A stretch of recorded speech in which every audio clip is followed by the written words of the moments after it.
Today in history. 14th January 1957. Joyful and sunny, Mangur, Uttar Pradesh, India.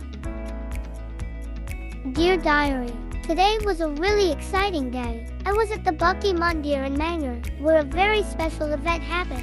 They called it the day Kripalu Maharaj was made the 5th Jagadguru, which means world teacher. So many people came to watch and listen to his amazing speeches. I could feel the excitement buzzing all around. Kripalu Maharaj is such a fascinating person. He was born in a little town and started learning about God and scriptures when he was really young. Just like how I love learning about stories in school, he has helped a lot of people find their way to loving God with all their hearts.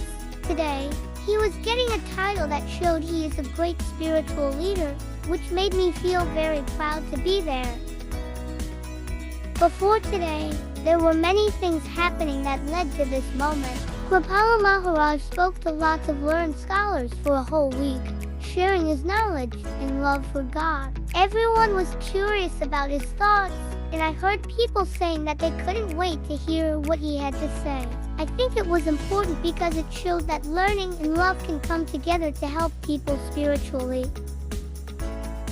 Today, there were about 500 scholars and followers at Bhakti Mandir. They were all listening to Kripalu Maharaj speak about love, kindness, and being close to God. It was really inspiring. I tried to understand everything he was saying, and even though I didn't catch it all, I could feel a warm feeling in my heart. Everyone seemed so happy, and it felt like magic was in the air. When they announced that he was now the 5th Jagadguru, everyone cheered loudly. I saw people jumping up and down, and some were even crying tears of joy. I felt so special being a part of this important moment. My friend Ravi was there with me, and he said that he wanted to tell everyone that he had witnessed history. It made us both feel like we were there for something really important. As the day went on, Kripalu Maharaj continued to speak, and I noticed how everyone listened with respect. Some people even came from far away just to hear him.